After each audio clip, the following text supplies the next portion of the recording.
God doesn't do things by accident. You're not born into a family by accident. You're not born into a family like mine with a humble history of standing against the Germans and standing against Nazism. That's not by accident. So you take that, and mom and dad are gone now, but I take that and I go, wow, okay, I've been given that history. I've been given that stuff to look back on, if you will. Gives me more courage to go forward and fight what's wrong now.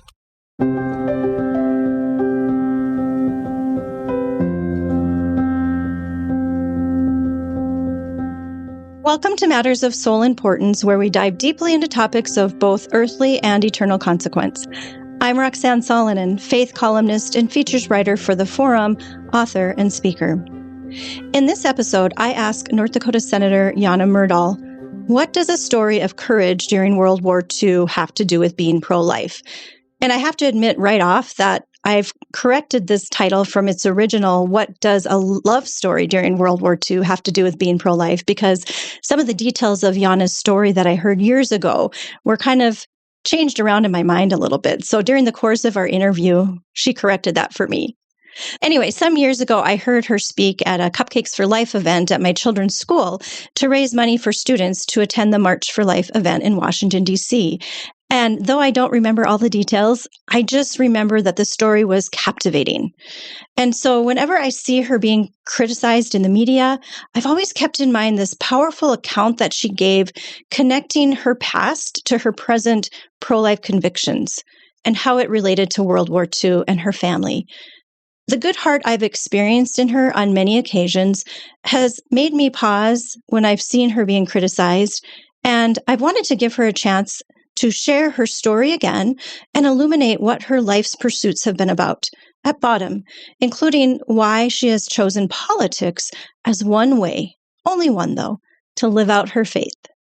I'm eager to hear her story again, and I know that you'll find something of value in it too. So let's get to it.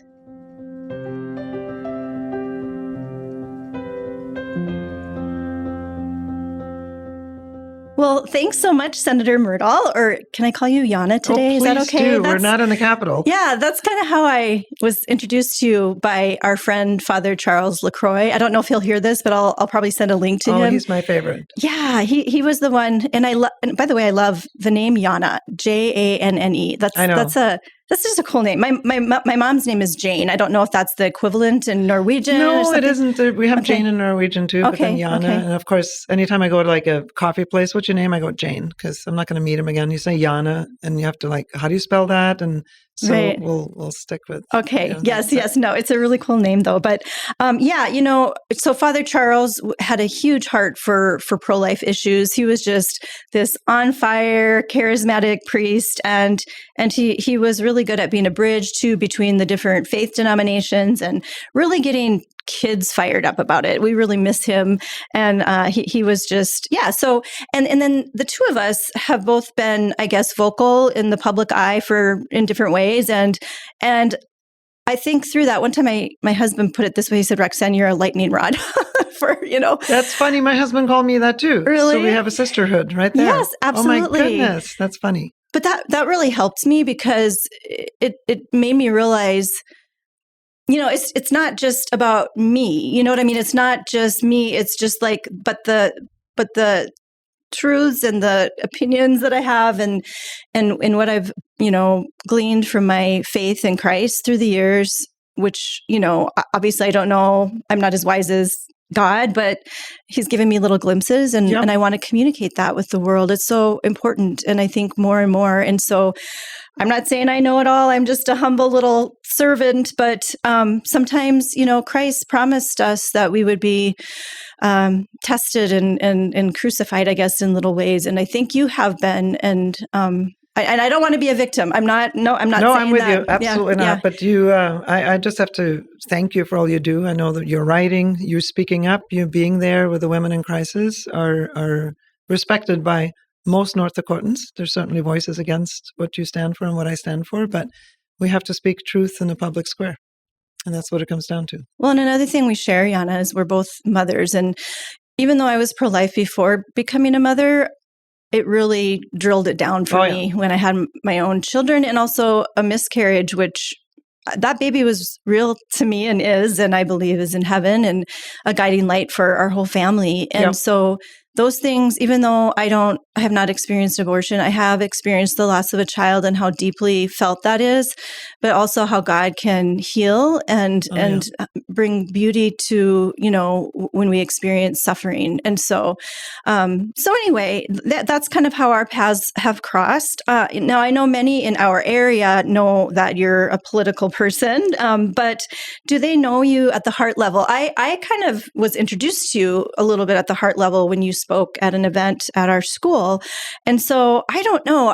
It was a while ago. I can't even remember what year, and I didn't look it up, but it just was a really compelling story. And that's how I was introduced to you. And you're from Norway. And so I just would like to hear about who you are, where you came from, because you're not just this person who ends up in the paper every once in a while with like negative. Yeah. Like there's so much more. And being someone myself who's gone through that, it's very humbling and difficult sometimes when you're painted in a negative light, when there's so much more to you. And I think one of the things we're missing on both sides of every faction is that these are human beings that have a whole history and life. And can we like maybe widen our scope a little bit and reach the heart? Well, I think you touched on something I mentioned quite a bit, actually. Because we are being divided, and often media is the one dividing us. Because often when people write about you or talk about you, I've never met them. As a matter of fact, there's journalists in the city that have written about me. They never picked up the phone and called me and asked me, right? So, and that happens to a lot of people, both sides. And I, as a testimony, Roxanne, when we served down in Bismarck, we are Democrats or Republicans, or even Republicans that might be totally split, and we might debate vigorously issues or policies. But at the end of the day, nobody sees us go out for a glass of wine together or have coffee in the morning together. I don't think there's anybody that I would call in the Senate that I wouldn't be friends with personally. And I think they feel the same way, even though on issues, of course. And my dad, I grew up in Norway. My dad always told me he survived World War II, and we can talk about that. But my dad always said, when you're in a debate, honey, or if you're discussing something, somebody starts calling you fat or stupid or dumb, turn around, walk away with a smile on your face because you won. As soon as people, and that's what you see a lot, right? Nationally. And sadly now in North Dakota too, I think we're being sort of juxtaposed what's happening politically nationwide into North Dakota. And we're not like that here. I mean, I don't see it. We don't call each other names as colleagues. It's the media or social media that ends up doing that. And as it kind of goes out, there's this reverberation and it takes on kind of a different tone than the reality. And that's my hope, is that we can kind of go back to like reality and expose the heart. So with that, I want to go back, Janne, and go back to your childhood. Like, tell me about growing up in, you look like a North Dakotan, actually. Wow. You fit right in. You sound like because all the Norwegians came to North Dakota. But you have this whole history that had nothing to do with us. And so, obviously we're connected to Norway here, but tell me about growing up in Norway and what was your family like? And grew up, mom and dad, older brother and myself. I was born in a tiny little town in the mountains of Norway called Rjukan. If somebody wants to look it up, it's very historical. Rjukan, very historical for electricity, for hydroelectricity, all kinds of innovations there. But during World War II, obviously I wasn't alive yet, but my parents were. That little town and factories produced something called heavy water, and that was a component to the A-bomb. So while we're now looking at Oppenheimer movies and things currently, one of the biggest races for getting the A-bomb happened in my little mountain town. And so it was inundated with the Gestapo. And so I grew up in a wonderful family, kind of nominal Lutheran state church. Wasn't really considering myself a Christian or a person of faith until I came to Christ in my late teens. But a good family, hardworking. But I think that World War II history that mom and dad grew up with, that I think I might have shared at that dinner you're talking about 10 years ago, had an enormous effect. I remember dad telling us World War II stories just about every week. And like, Dad, okay, got it, heard it. Then you grow up and you realize, oh my goodness, they lived as teenagers under the thumb of the Gestapo for 5 years. And you and I can look back and go, oh, it's just 5 years. Well, they didn't know it was going to be 5 years. Right. They lived under it. They had no idea it was ever going to end. They didn't know if they were going to get on the other side of it either. No, there was no hope, you know. And so, and a lot of abuse. And my grandfather on my mom's side was in the resistance and hid in the mountains from the Gestapo. And they threatened to take his sons, and they took both his younger sons, put them in concentration camp. They both made it, but just things that you and I just read in the history books now. So having said that, grew up, you know, like I said, I wasn't really a Christian. We have a state church over there, Lutheran State Church. That's what America, people here wanted to get away from, right? You can't demand that you're born Lutheran. But like when I was born, you're born Lutheran, and you get your name when you get baptized in Lutheran church. That's how it was. Right. So fast forward, I was in my mid to late teens, and an American preacher came to my city that we moved to in Skien, Telemark, and preached. And I honestly, Roxanne, to this day, I don't know why I went. I didn't like Christians. I thought they were weak, stupid, dumb, argued against them. I wasn't an atheist, but I was just like, stupid Christians, you know, what does that mean? Because the church wasn't relevant, right? It was a state church. It just wasn't relevant. And this guy comes, Nicky Cruz, gang member, saved radically in the Jesus movement in New York City.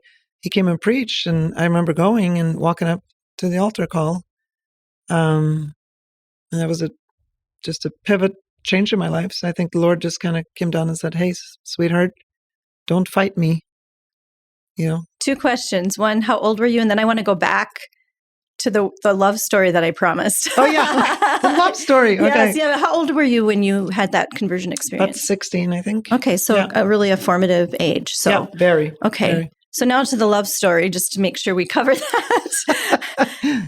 I don't remember everything you said about it, but I know there was a possibility. Was it your grandparents or your parents? My parents probably. Okay. You have to remind me what you're alluding to. I thought there was a separation time, and then something where they came back together, or was it just that they were? No, probably in the war. So mom and dad, the separation was my grandma and grandpa, right? He ended up in the mountains, and if you look up that town, it's mountainous. You know, it's as a matter of fact, when I was 5 years old, when you live in this little town, we moved when I was 5 or 6 to the cities, but where I grew up, the mountains are so sharp that the sun doesn't shine into the valley in the winter because it just can't get there.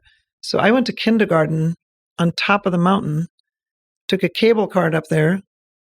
Fast forward, by the way, when Mark and I got married over there, my mother-in-law, who was lieutenant governor at the time of Janne Myrdal, refused to go on the cable card. And I'm like, what's happened? Then I realized, oh my gosh, she's in North Dakota. She hasn't been higher than a hay bale, you know?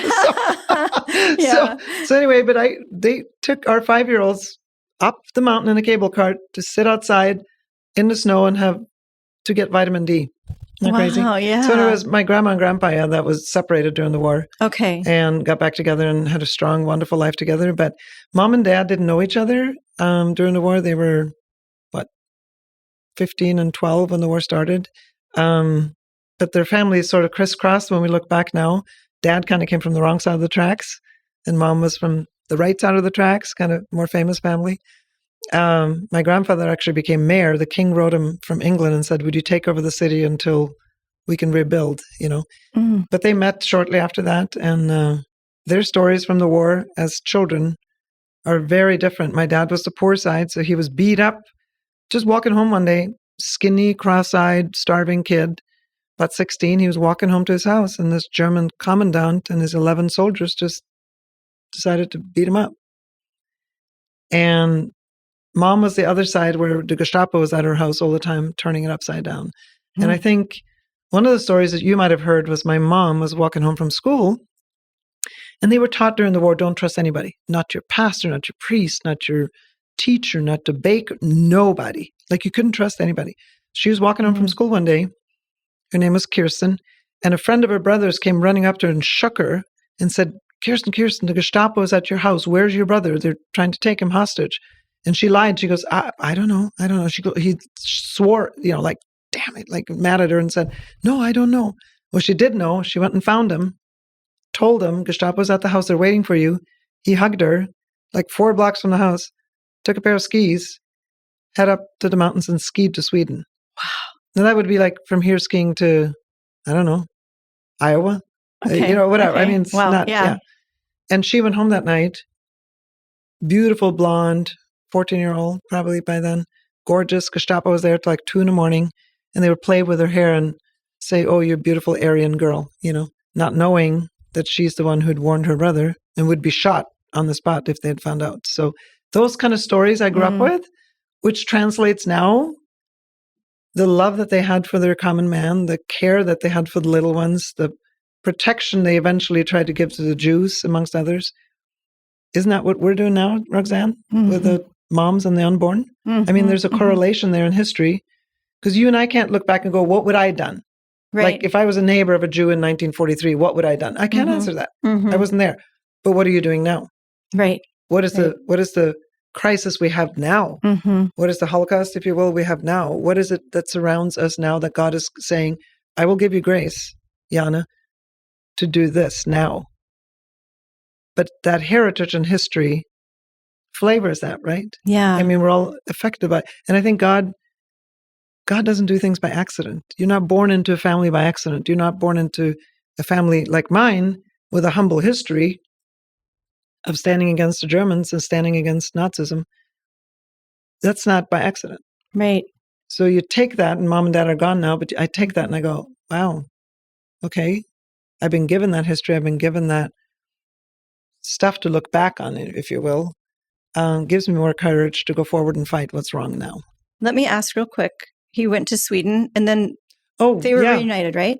Yeah, he came back. Story. Yeah, it's that's a brother story. and sister. Yeah, he came back because in Sweden it wasn't safe either. So he did come back, and they were reunited.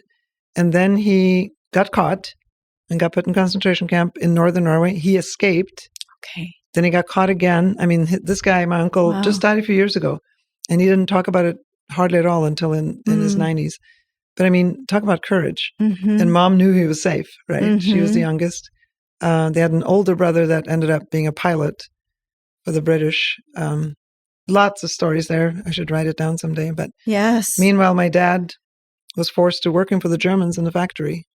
He was on the other side of town, you know. You just think of the disruption of the family unit, you know, and like you said, your grandma knew that her brother was safe at some point, even, but their relationship is torn apart, you know? I mean, like, I don't know. It's just. Well, we talk about COVID, right? Just happened. How that disturbed our lives. Yes. I mean, and it did. I think that comes the closest to us confronting what our ancestors in World War II went through. Yeah, they went through, and they went through living in fear of what? They didn't even know what. Yeah. You could just be stopped and get beat up.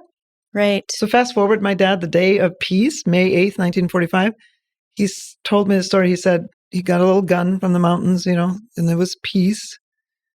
But the Germans still had guns. They were still there. But he went looking for that commandant to kill him. And he said, thank God I never found him. Because it would have been wrong to kill him. And I'm like, oh, I don't know. Dad, are you crazy? I mean, but just that character, it would have been wrong. Yeah. You know? So they had that character of knowing what was right and wrong, even though they had been so wronged. Like they never had a chance for 5 years, you know? Crazy stories. Connect that then, which you kind of already started doing, but with your strong stance on life. I mean, there were lives at stake there, and I think decisions made and convictions. And how does that connect with? It connected later on, probably, but I think, and through faith and through my faith in the Lord and how he guides you through life, I ended up leaving Norway 18 years old, went into missions and relief work with an organization called Youth with a Mission. It's like an interfaith, you know, Christian relief organization all over the world, actually, but Central America, refugee camps, inner city, U.S., Canada, Europe. I joke and say I worked on the red light district, and I did. But my kids always say, Mom, don't say that. You got to wake up an audience. You know, you're a speaker. Your people falling asleep. Oh, I used to work on the red light district. I have a song that the police made famous that has to do with the red light district too. So. Okay, there you go. But I worked with women to try to get them off the streets, you know, for many, many years. And I have to ask about that, Janne. Okay. So you're 16, you have this conversion. 18, you're like going off to a whole new world. Timbuktu. What? Crazy. And I know I made decisions back when I was that age too that I'm like, what? How did I? You know what I did? I had a boyfriend that had gone, and he came back really on fire for the Lord, right? And I've been in missions for 6 months, and I'm like, oh, I was enrolled in the University of Oslo, ready to go. Very academic family. My parents expected, university, doctorate, whatever.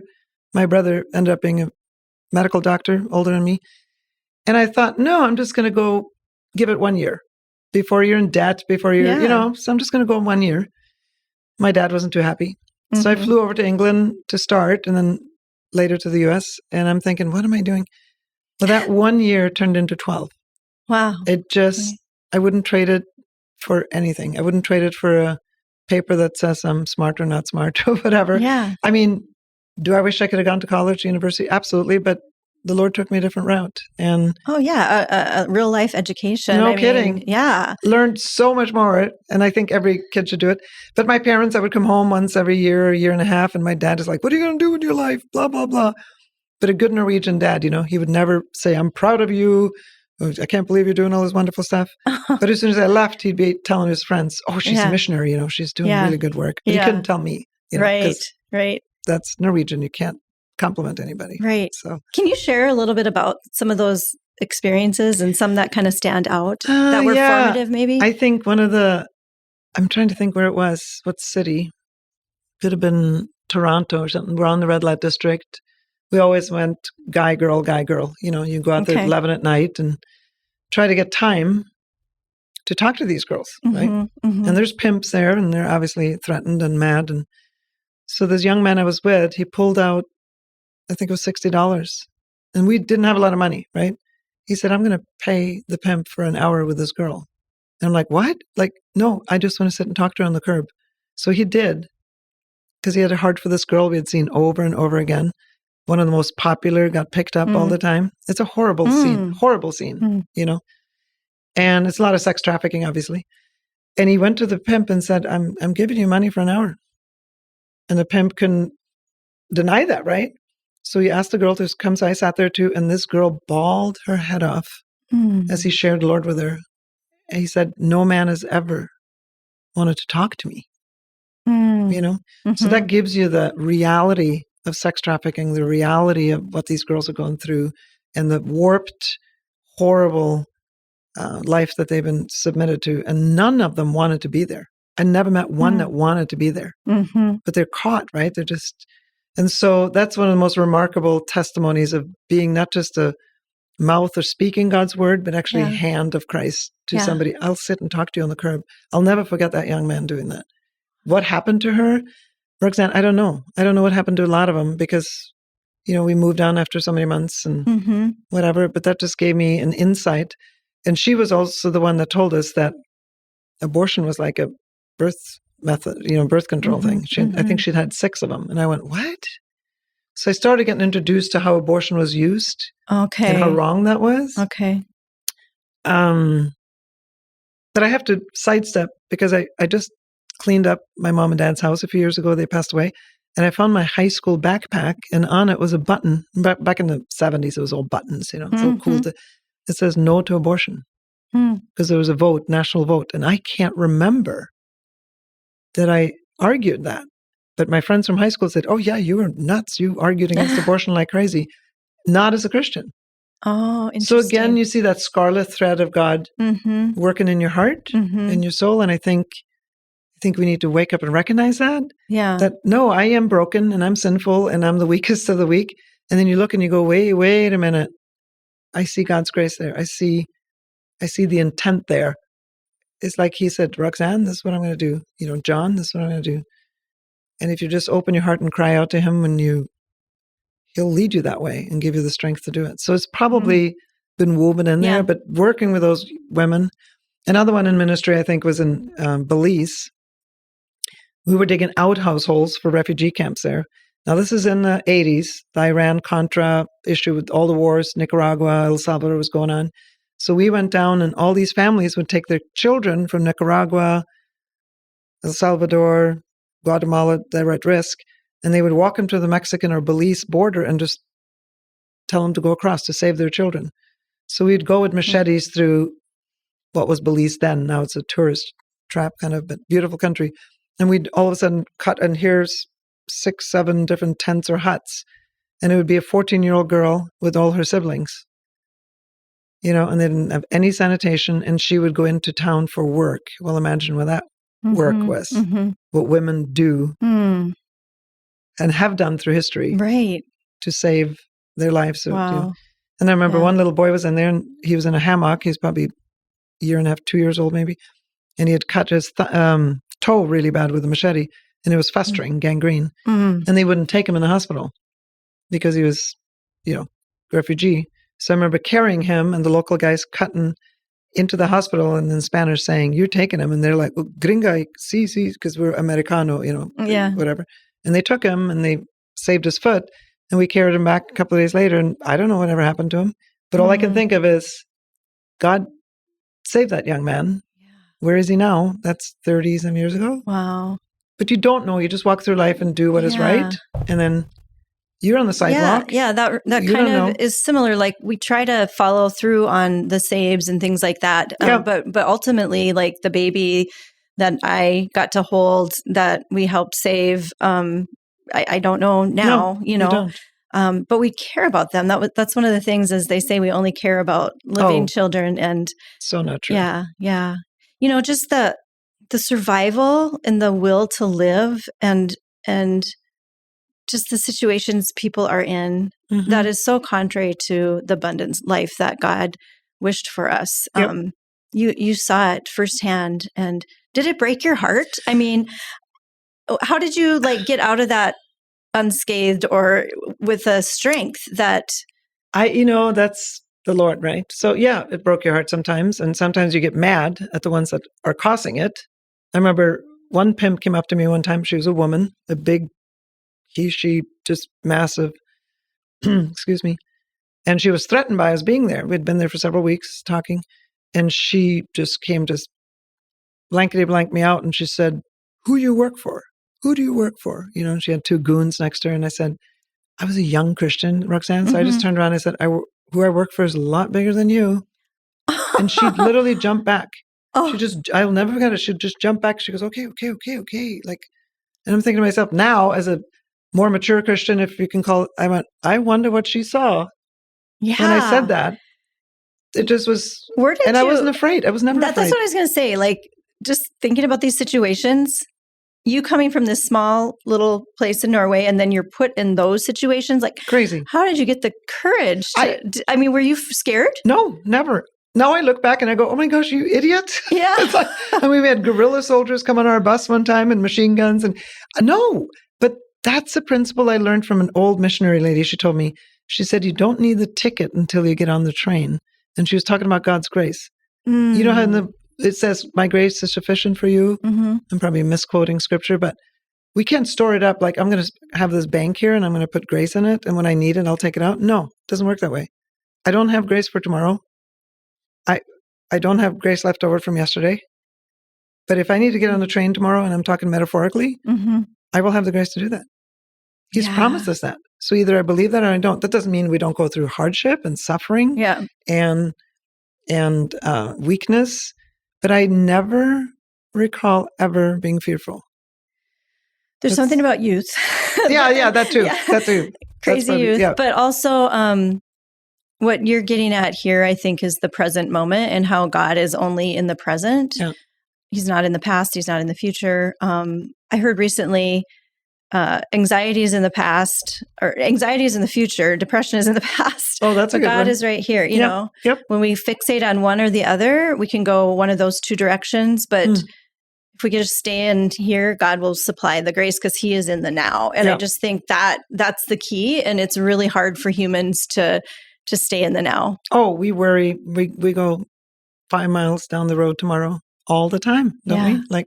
And of course you have to plan, you have to do things, and you pray, and you obviously, but no, I can't remember fear. And I look back and go, wow, you were nuts.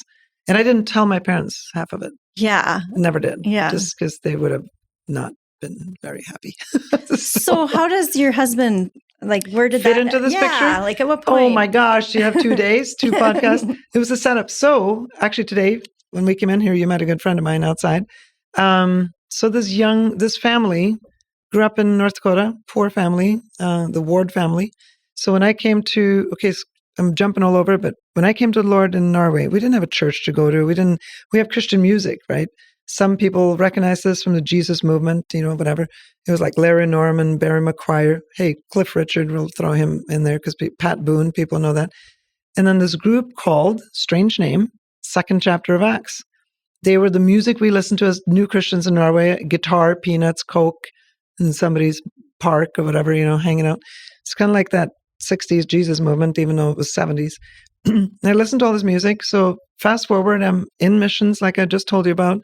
I'm centered out of a place in Texas, East Texas, to go into Central America. That's where we centered out of.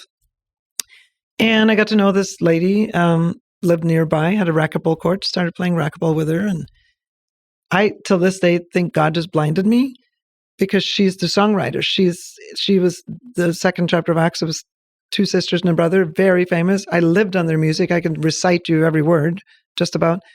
And one day she goes, yeah, I won't be around for the next few weeks. I'm going on tour. And I'm like, going on tour? We kind of hit it off as friends. And I go, oh my gosh, you're that person, And she grew up here in North Dakota. Really?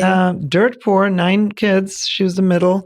Her dad was a farm worker, strong Catholic family. Grew up in Adams, Grafton, Park River, which now is my district, right? Mm-hmm, and she has been my soulmate, deep best friend for 40 years now. So I tease her. I go, how did I end up in North Dakota? Cold, flat, amongst Norwegians again, Yeah.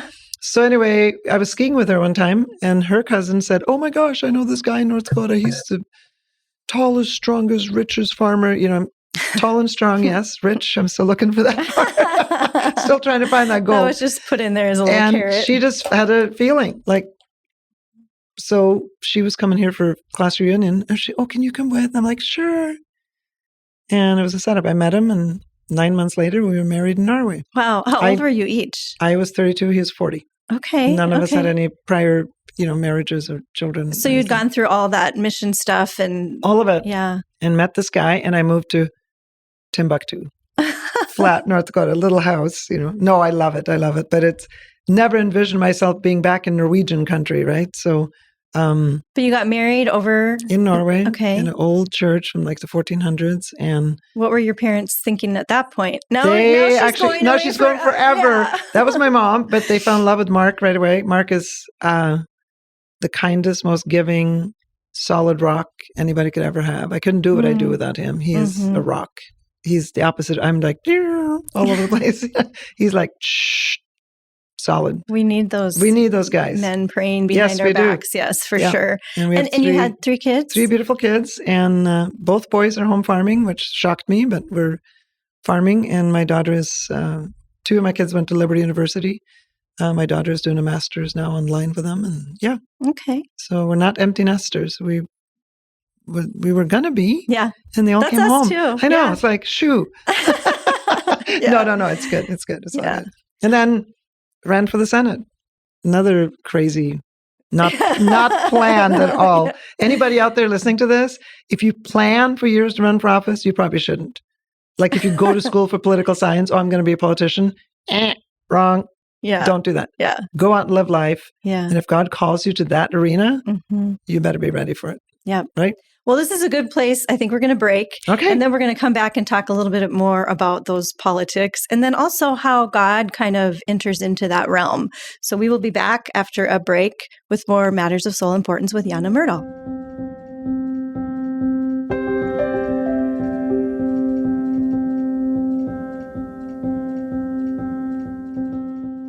When you can't make it to City Hall or the school board meetings, local journalists from Inforum.com will be there to report the facts and get your questions answered. Local news works for you. Stay up to date at Inforum.com.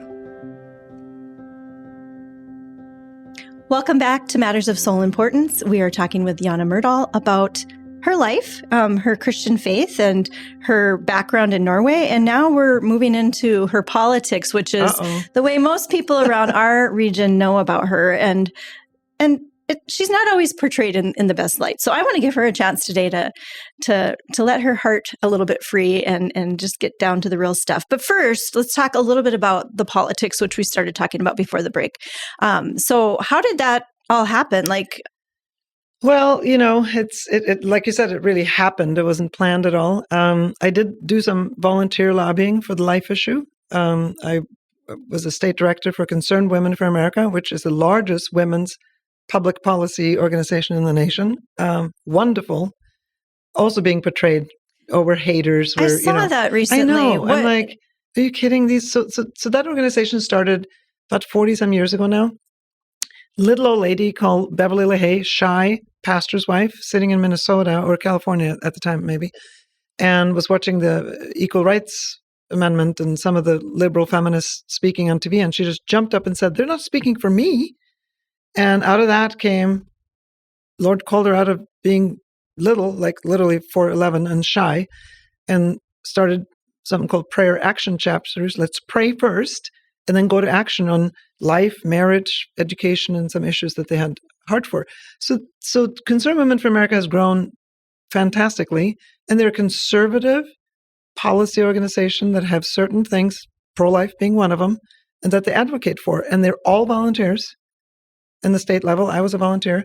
So why do they call us a hate organization? It's laughable. Mm-hmm. Like, have they come to any of our prayer meetings or talk to any of us? It's kind of how we started. Like it goes just kind of black and white. Here's the good guys. Here's the bad guys. Oh, they're that. So they're the and even guys. If I heard somebody say recently when certain journalists were going after me, even when a conservative does something they actually agree with, they can't admit that they actually agree with you, which is so sad. It's such intellectually false, right? Mm-hmm. If you finally can agree on something, well, I can't agree with you because you're you. And I'm like, well, yeah, you can. Like, that's when people say, oh, you voted with the Democrats. No, maybe the Democrats voted with me. Like, maybe we actually did something good for the state. Mm-hmm. It doesn't mean that it's such we can get into that. But anyways, I was doing some things, and there had been redistricting and some disappointments with some of our elected officials in our district. And so we were looking for somebody to run for the Senate. And we were helping and looking. And of course, my mother-in-law, Mark's mother, was lieutenant governor when I married Mark. So there was politics in the family. Very respected lady. She just passed away last October. Just wonderful, stately lady. Anyway, she had us involved somewhat in the Republican Party. And so we were looking and nobody stepped up. And somebody finally said, well, you should run. And I laughed out loud. I literally laughed out loud, going, no, that's not going to happen. And they kept asking. I said, okay, I will do it. And I was being facetious. If God comes down to my barn, horse barn, I love horses, writes it on the wall in pink, in Norwegian, at 2 a.m, the Old Testament he wrote on the wall, I might consider it. I was just joking. And then my best friend said, that's not funny. What does Mark think? And I said, oh, Mark thinks I should do it. And she goes, well, there you have your answer. What are you praying for? I'm like, how sometimes we don't want to do anything, so we pray, but we actually know already. But no, I need to pray. I need to wisdom. I need to hear. Blah, blah, blah, blah, blah, blah, I don't want to hear. It was one of those moments for me. I'm like, no kidding. I don't. What? I thought you were going to say she went out. She said, go out to the barn right now. Yeah. Well, I could have stretched that far. And lo and behold. Lo and behold, it could happen. But we, don't test God when you already know. So we put together a team and we worked really, really hard. And it was kind of a contentious inner Republican race. And I won. That was in 2016. And it was the same year Trump won, same year our governor won. So it was kind of a big turnout. And I've ran 2 times since then. And won overwhelmingly. And my message, and this is truly honest, Roxanne. When I ran, I said, this is not my title. This title senator belongs to the people. Mm-hmm. It's not my title. And I knocked on every door I could get to. I didn't knock on just, you can get a list, here are the Republican doors, or here are the Democrat doors. I don't know how they even know. And I said, no, I'm going to knock on every door I can get to. I didn't get to every door. And if I meet somebody who said, no, I don't support Republicans, I said, well, I appreciate that. But I might get elected. And if I do get elected, I'm going to represent you. And people went, oh, because I don't just represent the Republicans in my district. I represent everybody, whether they like it or not. Mm-hmm. And I might not agree with them, but let them know when you run what you believe in. Mm-hmm. That's what we get trouble. Young people run, then they go, I can't remember what I said. It's kind of like a Hillary Clinton thing. Sorry. Mhm. Oh, what did I say to Janne? What did I say to, I can't forget, no, just be who you are. Yeah. Because if you win, you know who they elected. And if you lose, you know who they rejected, and you can live with it because it's who you are. Just be who you are. Be honest. So who are you, Janne? I am a mom. I'm a farmer. I'm a immigrant. I'm passionate about life. That's the red line in the sand for me. Women and unborn children and their families. I'm passionate about marriage. One man, one woman. I'm passionate about against sexual abuse of children of any kind. I sit on Judiciary Committee, and my blood boils. Some of the stories we hear. I think the punishment for anybody harming children should be severe. I'm very Scandinavian, probably when it comes to economics. I'm probably not pretty conservative, but not as conservative as some people want me to be, because we kind of live in a Scandinavian era here. Same culture, same climate. We need to work together to have streets and roads and schools, and so I'm a little economically Scandinavian, if you will. I'm against using the legacy fund. I think we should save it for our future when North Dakota doesn't have any oil anymore. I'm one of the few that think that. I try to be absolutely transparent and honest. Gosh, am I perfect? No. Can I get irritated? Yes. Will I debate you pretty passionately on the floor of the Senate or otherwise? Absolutely. But I don't do personal attacks on people. And so I have thick skin. I mean, people do it on me. I get it. Because the life issue, you get it. The life issue is the issue. Everybody goes, oh, no, it's not. Oh, look at this election coming up now. It is the issue. If there's no life, then there's no discussion at all. So there's no taxes. There's no nothing. Yeah. Yeah. And the abortion industry hates me. I take that as a compliment. Right? We share that. Otherwise, yeah, the things you read on Wikipedia about me or that you hear from certain media sources about me, I just kind of laugh and go, wow, okay, give me a call. My phone number is public. For the broader listener who hasn't heard those things, like what are a couple of things where you've been portrayed wrongly and then correct it? Let us know who you really are. I'm homophobic, apparently, which is not true. Absolutely not. I think I'm very passionate about not transing children and no harming children, and we passed a law to that degree. I don't think we should submit children to hard porn in our libraries or schools. I don't believe in banning books, but I believe to put the X-rated stuff in the back, thank you, not at child level. And again, it has all to do with children, right?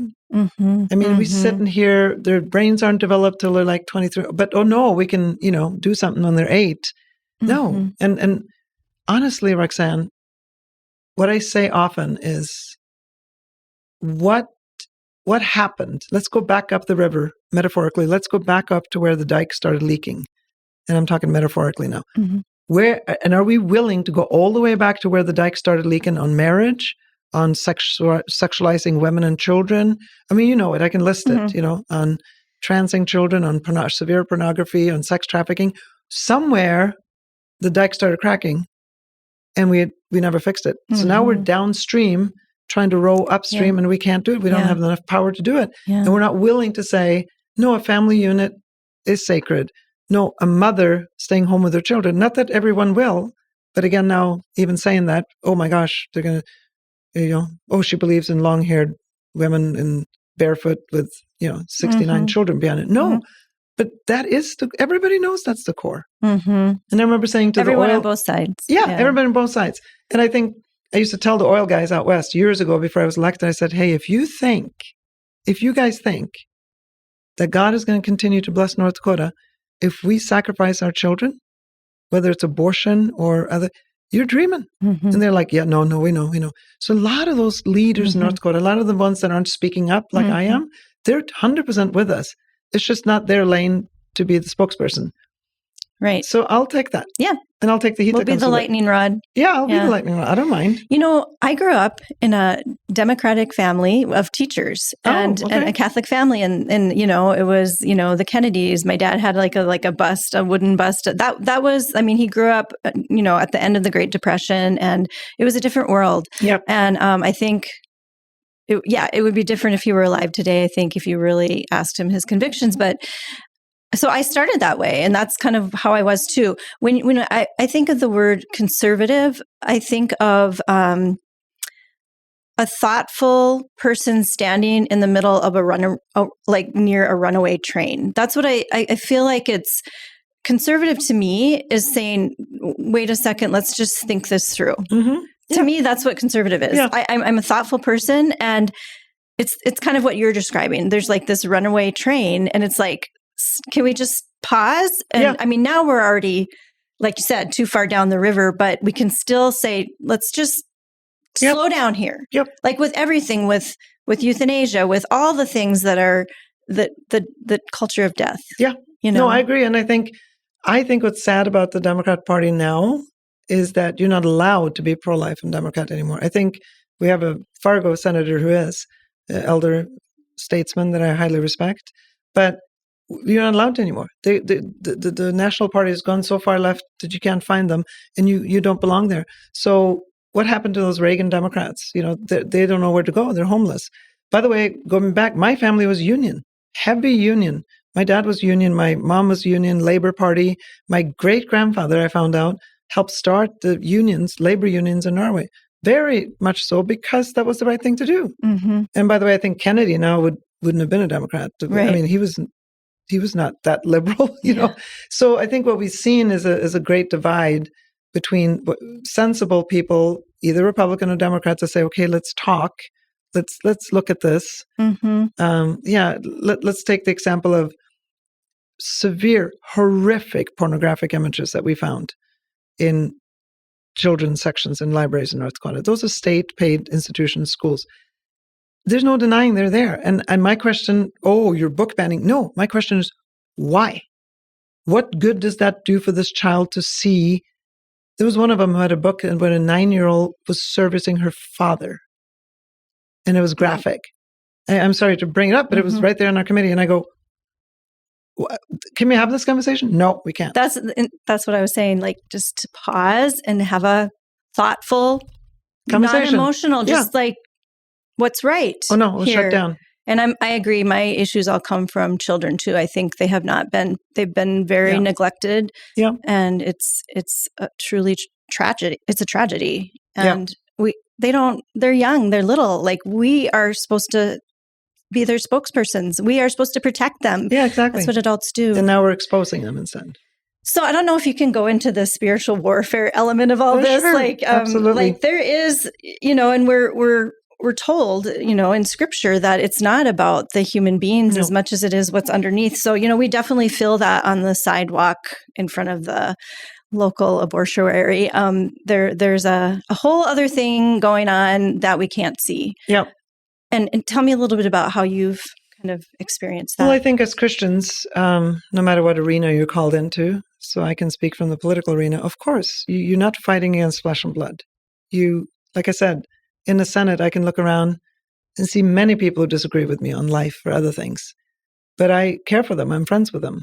So it's up to me to speak the truth, right? And I know we're right on this issue of life. I just know we're right. Like, I know it. It's a And there has to be thing. A right side and a wrong side with life. There just has to. I mean, there's no way around it. But there's times the abortion industry, I think, is demonic. I'll say it. I mean, they're not out to protect the woman. It's a billion-dollar industry.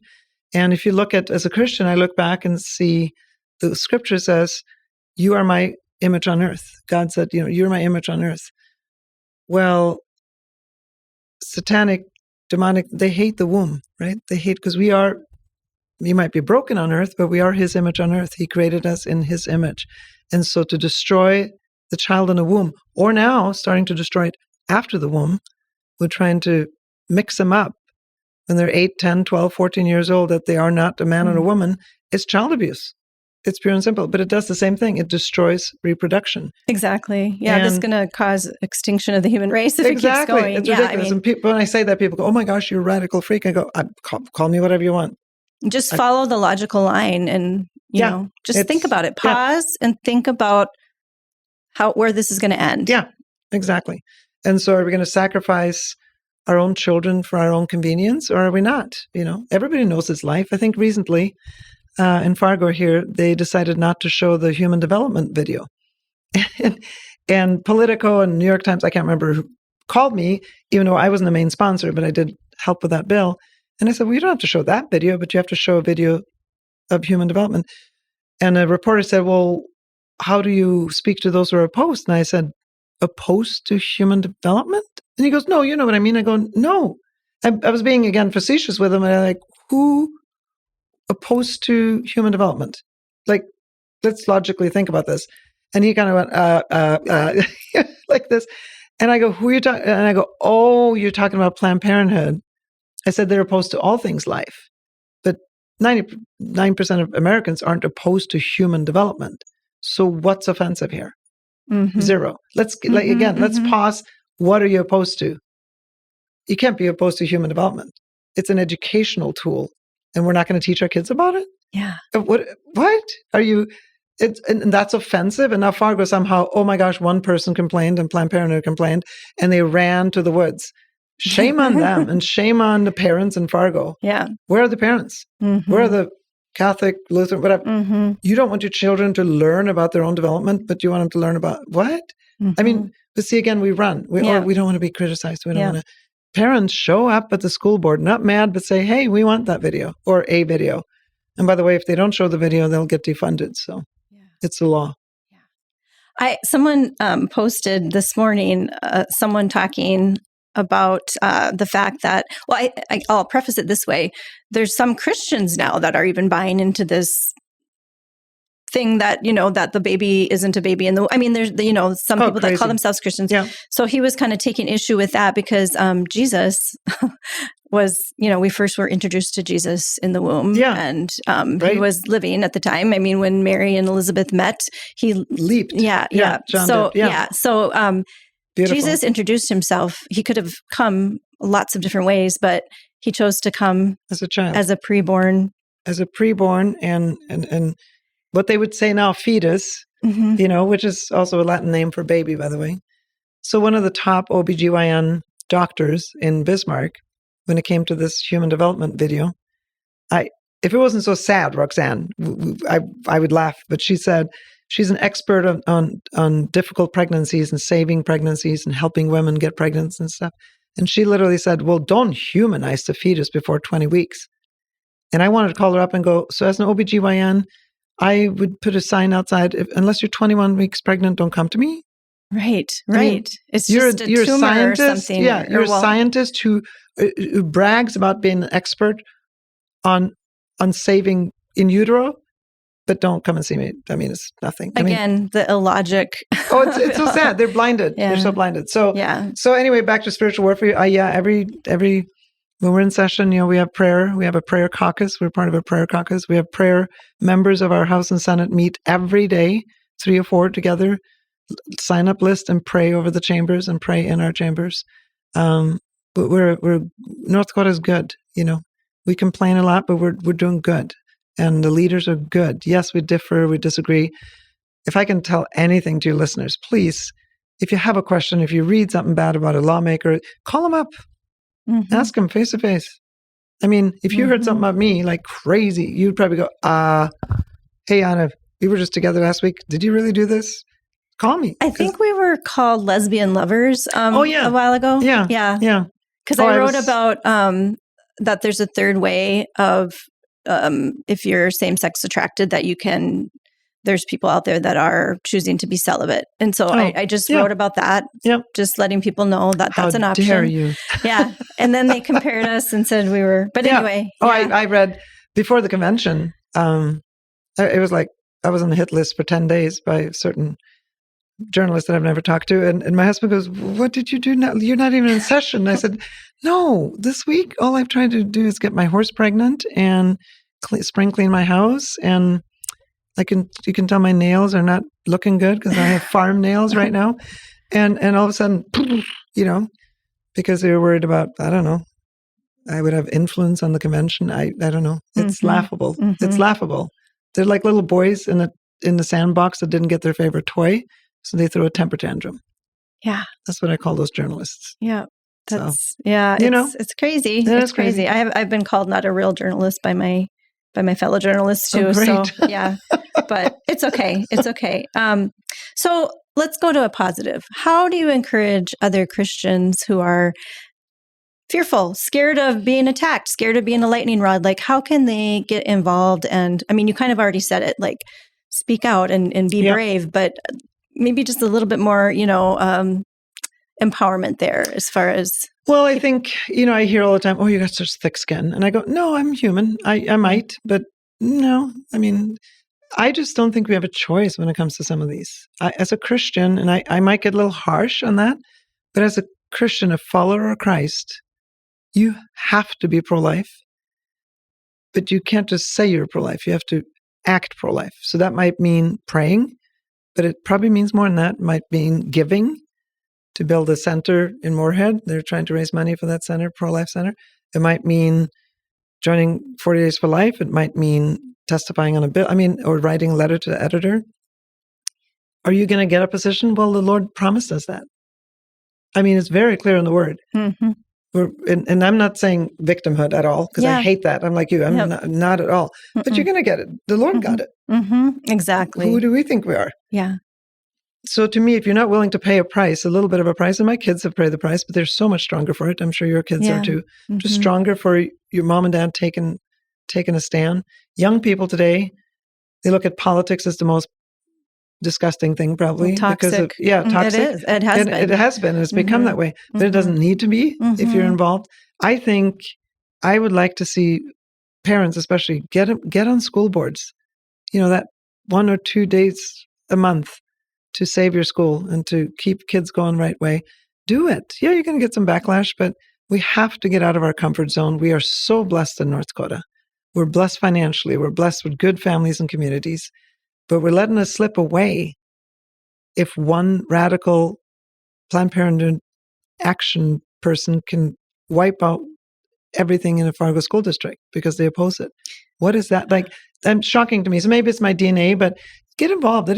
You're going to find so many friends. You're going to find so much good in there. Pro-life movement is massive, like you and I talked about, Catholic, non-Catholic, non-denominational, it's name very it. Uniting. Even atheist for life, right? Feminist for life is very uniting. And you'll find people have your back and take care of you. So I guess for me, I've always said, and I think former First Lady Nancy Schaefer, who I adore, said this, when I come to the finish line, I don't want to walk through looking good, lipstick, clean clothes. I want to crawl through it, beat, battered. Yes, I made it, but I left something behind. I did everything I could. And that's all we can do. Do what you can with what you have, where you are. And our children are only, that is fleeting. Yeah. So, and they are our future. Yep. That's why we should care so much for them and do everything. And you're right, leave nothing undone. No. And don't say, oh, you can do that. But I'm not telling you to run for Senate, but get involved locally, locally at your crisis centers.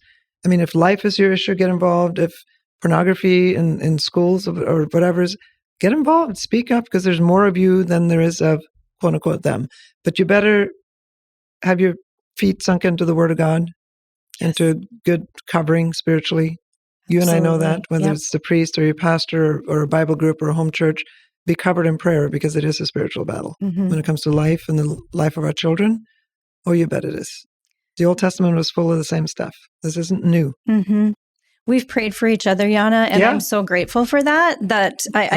We need each other. Absolutely. We need a strong, faith-filled community to back each other up. And we would never be able to do it, you and I being the lightning rods, if we didn't have others praying for us. That is what has kept us here and strong. And God has our backs. He does, and He promises He will. And that doesn't mean we won't limp at the end of the day. That's right. But I wouldn't trust anybody who doesn't limp. So that's right. Do you know that you started this with Father Charles? Yeah.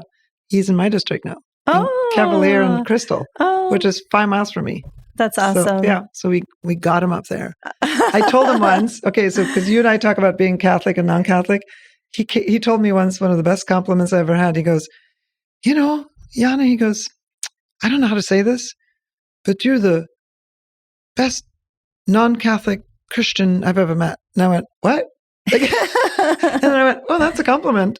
And he goes, was it? You know how he's almost ADD. Yeah. Was it? And I go, I get what you're saying. I don't think I'm a good Christian, but I get what you're saying. He was and saying, I don't feel the division. I don't feel a union between the two of us. And that's how I feel with you. Yeah, absolutely. Yes. And people try to divide. We're not going to let them, Well, Janne, it's been such a pleasure. Honestly, this has been a delightful conversation. And thank you. Thank you for being so strong and staying close to the Lord and being a light out there. I really appreciate it myself. So, well, back at you, sister. All right. Thank you so much. Yes, you bet. God bless.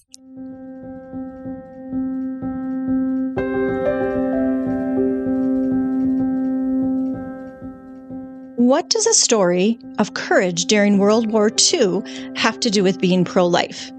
In my introduction, I shared about how my original title was wrong, that it wasn't a love story in World War II that had pulled me into Janne's life story when I first met her a decade ago, but the story of her family torn apart by war.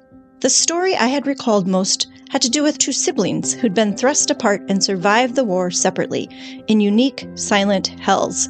And yet that too is really about love in the end, the love of a brother and sister who were willing to die for each other. Janne has so many stories of heroism, including some that involved her as a young woman who didn't even realize at times the danger she was in. And yet here she is now, someone who is, because of those experiences, more courageous than I think I am. But what is the ultimate source of our courage as Christians?